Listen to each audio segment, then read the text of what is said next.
I have always yearned to go Mountain, but instead it is hell, full of hardships. I was detained in prison and tears roll down my cheeks. My wife is at home, longing for my letter. Who can foretell when I will be able to return home? I moan until the early dawn, but who will console me here?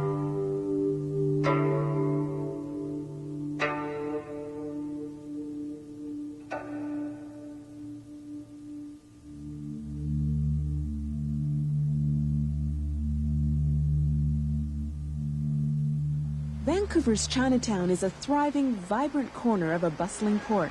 Everyone sees it in their own way, both those who live in it and those who have roots in it. For some, it is a self-contained world.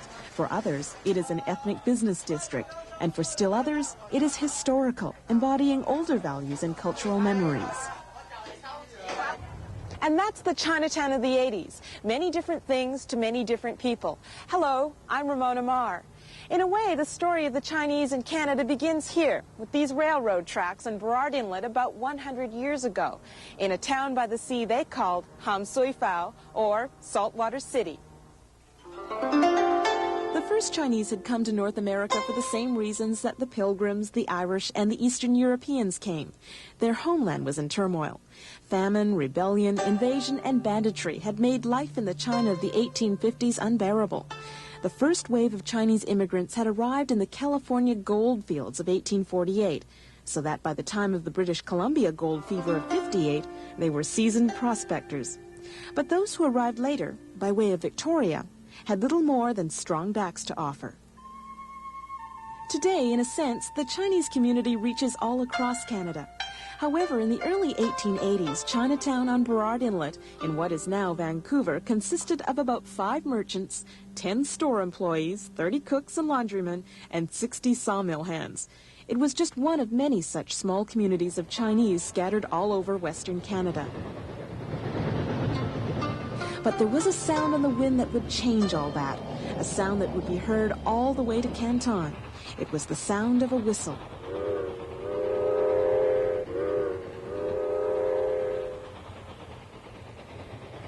The railway was destined to change Vancouver and the Chinese community forever. Due to a tight completion schedule and a shortage of local labor, some 17,000 Chinese were invited to come and work on the BC section of the CPR. I guess when you look at all the Chinese that came over, they have 3 objectives. The first one, of course, is to earn money and send home to their family. The second objective is that they should go home periodically, maybe every 5-6 years, to see their family. And the third objective, the final objective, is earn enough money to retire back home. All these people, of course, are from southern China in a tropical climate, so that during the winter, they really suffered from the cold.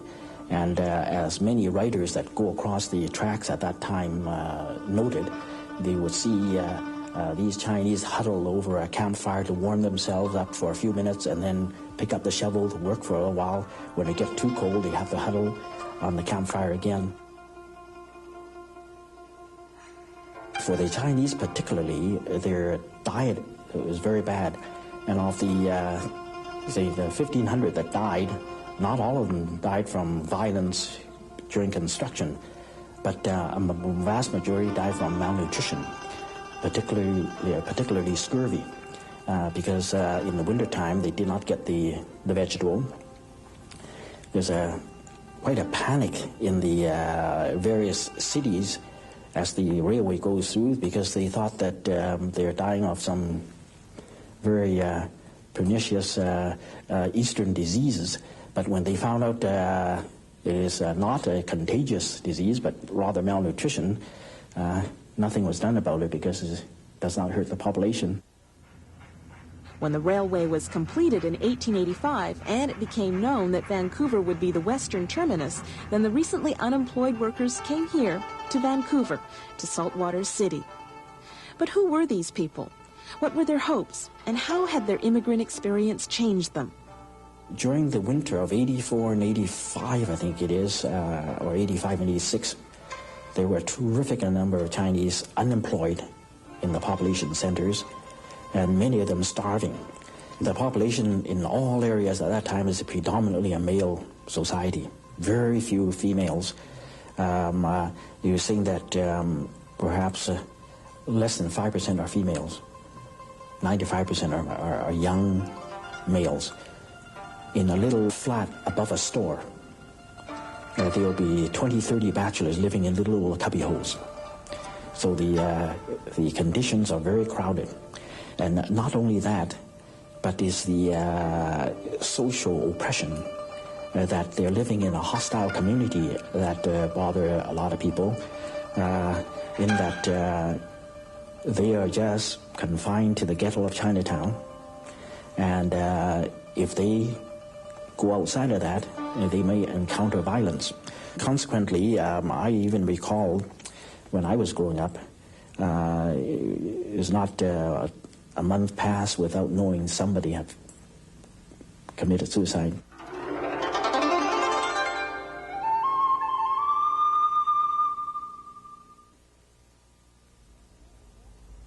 Today, one sees fewer and fewer of those first-generation pioneers in Chinatown, but for many years they rose each day in rooms like this one and headed off at dawn to work in the fields or the mills, or by the turn of the century, the canneries. By 1900, canned salmon had become British Columbia's second most valuable export. It was hard work, and Chinese labor was crucial in establishing this vital industry. Jimmy Hing remembers that time. He was born here after his father came to Canada in the 1880s to work on the CPR Railroad, eventually settling in the Vancouver area. Jimmy lives near Vancouver in Steveston, where he worked at the cannery for over 40 years. The Chinese are very vital to the canning industry because they're not afraid of work. If they happen to have a job, they just go right to it and show their skill and patience. Everything was done by hand. They unload by hand. I start from unloading fish, like so they use what they call a fish peel with the stick with the little sort of a half hook on the end of it. They peel the fish up to the dock, and the men will put them on the table, and the hand butcher will hand butcher all the fish.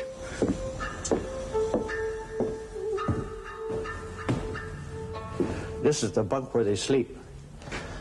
They use a bamboo mat for sheeting, and this bunk in this corner here will sleep 4 persons, two down below and 2 on the top. There are 2 important things to bear in mind about Chinatown in the early part of this century. The first is that it was made up of Chinese who immigrated from rural areas, so that farming and marketing green vegetables was a natural livelihood. By 1886, farmland was already being cleared in the areas around Vancouver. The other important point is that here in Vancouver, the class structure of China had been reversed. Here, there was no landed gentry, no scholar class. Here, the merchant was king. Yip Sang was 19 when he arrived in North America. He worked as a dishwasher, cook, and cigar maker before superintending with the Chinese firm supplying workers to build the railway. By 1888, he'd established the Wing Sang Company, which sold tickets for the Canadian Pacific Steamship Line. He also ran 2 salt herring plants on Vancouver Island and was active in the Chinese Benevolent Association. Yip Sang personified the new spirit of Chinatown, along with men like Lu Ji-wing, known locally as one of the wealthiest Celestials, and Chang Toi, who defied the widening of Pender Street by going right ahead and building on the 6-foot-wide lot the city left him. Bill and Jack Wong were born into a large family and lived in a small apartment above their father's tailoring shop in the heart of Vancouver's Chinatown. They've been in the tailoring business ever since. The simplest business to start off with is just laundry, you know, do laundry work for the logger and the working people, which doesn't require any capital to start. They do everything by hand. They're very small units, and usually just 2 or 3 people. One person would go from house to collect the laundry and to deliver it, and then another person would be in the shop And eventually when they grow, they just hire their relatives, usually the newly arrived immigrants that don't know how to speak English, so that would be a good starting spot for them. Eventually, when they know a little English, they themselves would branch out and open another laundry elsewhere, and that's how they keep on multiplying. Restaurants is the other business that they do well, because most Chinese, they don't think of anything but their good food in those days. Because the women folks not here, the only way they could celebrate is having a good meal, and they cater to the white people. I guess as time goes on, when they accumulate a little more capital, they would go into the import-export business, and that's how Chinatown grew. The Chinese people, they like to invest in property a lot. That's their only feeling of security, having a place to stay and having a place to do their own business. So the more money they accumulate, the more land they'll buy surrounding their businesses. With the rise of a landowning merchant class, Chinatown prospered along with the rest of Vancouver in the decades following the Great Fire of 1886. But all was not rosy. There were two sets of problems festering, one set within Chinatown and the other outside of it, within the larger white community. The Chinese were perceived as undesirable people to populate BC. They were perceived to have habits not desirable to a white way of life. They were perceived to be dirty, immoral, with all kinds of bad habits, a lower standard of living. The first head tax was instigated in 1886 after the completion of the CPR. The goal of the head tax was to cut down the number of Chinese coming to Canada. So every Chinese coming into the country had to pay $50 in the beginning, and that amount gradually rose to $500 by the 1900s. So this measure to decrease the number of Chinese coming in basically raised money for the country as well, since the number of Chinese didn't really drop off. The Chinese were quite willing to pay the head tax. There were various ways that Chinese people could raise money to pay the head tax. And so when it came to Vancouver, this kind of anti-Chinese feeling erupted several times. In 1887, there were riots when Chinese workers who had come to clear the land in the West End, their camp was raided at night, and they were herded off to New Westminster, just driven off. And then the other major incident of violence occurred in 1907 with a mass rally near Chinatown, and there were several speakers. Some were Americans, and they just made all kinds of inflammatory anti-Chinese speeches saying, oh, there's another boatload of the Chinese come, and the whole country's going to be taken over by the Chinese. And the mob just grew and grew. The feelings mounted, and the next thing you knew, they were pounding down through Chinatown. They broke every window in every store. I mean, the Chinese thought they were going to burn the whole place down. Overcrowding and the lack of family life forced many of the men into tenements on streets like this one, called Shanghai Alley. It's hard to believe, but at one time, this street housed a public bath, a pawn shop, restaurants, a theater, and several stores. You have all these men who are working at different jobs, you know, in sawmills, canneries, stores, houseboys, hotels, cooks, whatever. And a lot of them would come back to Chinatown in the evenings on the weekends, and what do you do? They didn't have their families here. What do you do with your spare time? And they turned to gambling as a form of recreation. They turned to prostitution. These things were around. They were just a part of life in the New World. If life in the New World for men was difficult, it wasn't any better for the few women.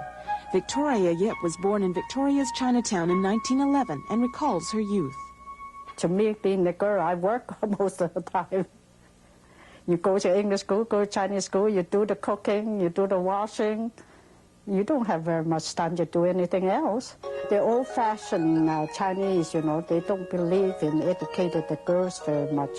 I remember when I was going to high school, and they said, most of the Chinese in Chinatown told my dad, he said, why do you send your daughter to high school? She finished public school. That's good enough for her.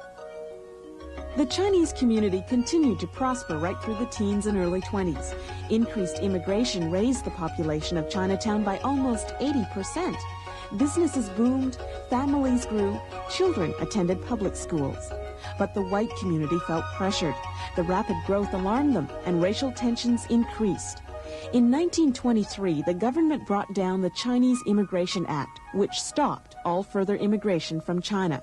It has been called the Day of Humiliation. For the next 25 years, many men grew old alone or else returned to China, and the world of Chinatown began to change.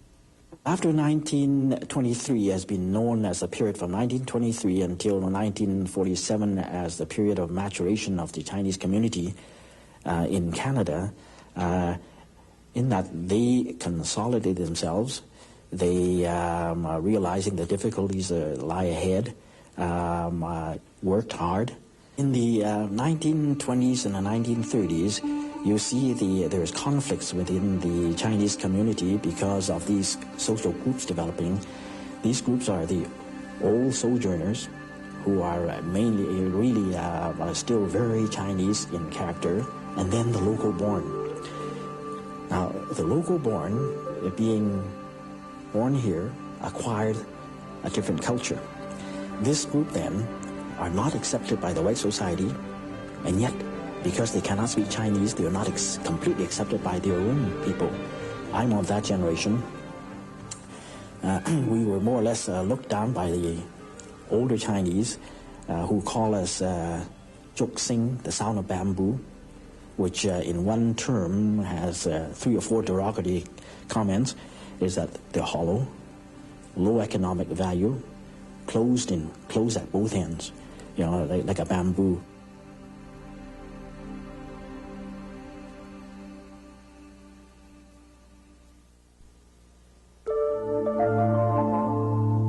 By the time the Second World War broke out, the character of Chinatown was firmly established. Civic organizations had been formed to promote businesses and charities. The farmers' markets had prospered. There were now over 500 Chinese truck farmers working around Vancouver, along with greengrocers, wholesalers, and peddlers. Together, they provided some 75% of BC's green vegetables. Ironically, however, the Chinese remained disenfranchised in a land they had come to call home. Without the right to vote, they had no real stake in the country, no voice. In fact, they were even rejected for military service until 1944. As a result of not having the franchise, many of the vocations were barred to us, and that was the greatest handicap to the Chinese community. We had no professional people, apart from a very few doctors. There were no lawyers, for example. No engineers, no druggists, no architects, certainly no lawyers, and we felt that very, very badly. In 1944, because of the great need for manpower, the government instituted conscription. Those of us who joined up originally, we felt that if your country is in danger, you must do something about it and argue about it afterwards. And we knew that we were, in fact, fighting 2 wars. One war was the strictly military one. The other was the war to gain equality for the Chinese community. And the only way we felt that we could ever achieve equality was to demonstrate to our fellow Canadians that we were just as good Canadians as they were. We were prepared to sacrifice just as much as they were, that our needs were no different from theirs, and that we were prepared to pay our dues. But yet, it was not until 1947 that the Canadian Citizenship Act was changed, and we in BC got the right to vote in 1949. And it was only after 1949 that we began to get Chinese Canadians in the professions.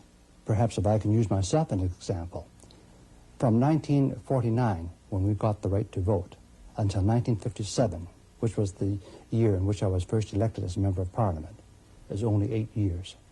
So that was a great accomplishment that the Chinese in Canada, and in particularly in British Columbia, never having had the right to vote before, in the space of 8 years, elected the first Chinese Canadian member of Parliament. With acceptance, many of the barriers to Chinese Canadianism came down. Immigration laws were changed to allow for limited entry of relatives, and new generations of Chinese Canadians began to flex their economic and political muscles as a result of changes in attitude. Those changes are reflected in the career of Vancouver-born multicultural consultant Beverly Nan. I really felt the change took place, for me, I suppose, psychologically, when Canada declared a multicultural policy. and recognized all the different cultural groups and their contributions to Canadian society. I think it was at that point that I really felt a first-class Canadian citizen. Prior to that, I really felt second-class. And, you know, I really began to feel then my Chinese heritage was an asset rather than a deficit. I know my parents did the very best job they could do, you know, and it was a function of the times that they brought me up the way they did, but I really didn't like that, you know, self-consciousness, which I think is very much the way Chinese bring up their children. And I felt that sort of got in my way of really feeling comfortable in Canadian society. So I brought my children up differently. But, you know, I'm comfortable with it because I feel as if they are functioning in the Canadian mainstream, which is something I felt I couldn't function in the Canadian mainstream when I was a child. Few people call Vancouver Saltwater City anymore. Indeed, Chinatown has changed drastically. The Saltwater City people are outnumbered by new Chinese immigrants from many corners of the world, including Hong Kong, South Africa, South America, and Southeast Asia. Vancouver's Chinese are no longer a single community, but rather a community of diverse backgrounds. And in some ways, the stories of those recent arrivals are not unlike those of the Saltwater City pioneers.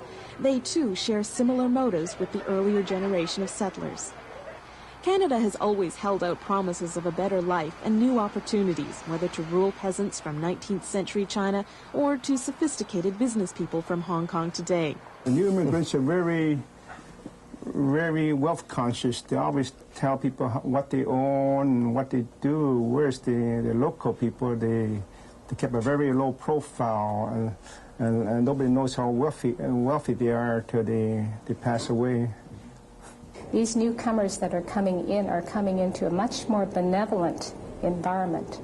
And of course, if they haven't grown up here, they haven't grown up like I have, self-conscious of my Chinese heritage. So, you know, they were socialized in a different way so that their way of functioning in the society would be completely different. And as a matter of fact, I think, and of course I'm just speaking from my own experience, the earlier Chinese sometimes perhaps feel that the newcomers